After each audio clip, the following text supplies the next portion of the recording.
സ്വർഗം കാണിച്ചപ്പോ നബി സല്ലല്ലാഹു അലൈഹി വസല്ലം നിങ്ങൾ സ്വർഗത്തിലുള്ള ഓരോ വ്യക്തികൾ അങ്ങനെ നോക്കിയിട്ട് തങ്ങൾ സ്വഹാബത്തിനോട് പറഞ്ഞു, സ്വർഗം നോക്കിയപ്പോ ഞാൻ സ്വർഗത്തിൽ ഹാരിസത്ത് ബിൻ നുഅ്മാൻ റളിയല്ലാഹു അൻഹുവിനെ കണ്ടു. ഹാരിസത്ത് ബിൻ നുഅ്മാൻ റളിയല്ലാഹു അൻഹുവിനെ സ്വർഗത്തിൽ ഞാൻ കണ്ടു. എവിടെയാണ് ഹാരിസത്ത് ബിൻ നുഅ്മാൻ നബിയെ? ഫിർദൗസിലാണ്, സ്വർഗത്തിലെ ഫിർദൗസിൽ.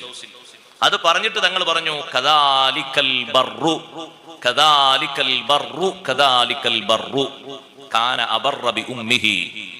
ഹാരിസത്ത് ബിൻ നുഅ്മാൻ റളിയല്ലാഹു അൻഹു ഫിർദൗസിലെത്താനുള്ള കാരണമാണ് പറഞ്ഞത്. ഉമ്മയോട് നല്ല ബന്ധമുള്ള നല്ല ഗുണം ചെയ്ത മോനായിരുന്നു ആ സ്വഹാബി. ഷഹീദായതാണ്, പക്ഷേ ഷഹാദത്തൊന്നും അല്ല തങ്ങൾ കാരണം പറഞ്ഞു. ഷഹീദ് എത്ര ആൾക്കാരുണ്ട്? രക്തസാക്ഷിയാണ്. രക്തസാക്ഷിയായി നല്ലതാ തങ്ങൾ കാരണം പറഞ്ഞത്. നിസ്കരിച്ചു എന്നുമല്ല, നിസ്കരിച്ചിട്ടുണ്ട്. നോമ്പ് നോറ്റു എന്നല്ല കാരണം പറഞ്ഞത്. കാരണം പറഞ്ഞത് എന്താ? കാന അബർറ ബി ഉമ്മിഹി, ഉമ്മാക്ക് വലിയ ഖിദ്മത്ത് ചെയ്ത് സേവനം ചെയ്ത മോനായിരുന്നു. അതുകൊണ്ടാണ് ഫിർദൗസിലെത്തിയത്.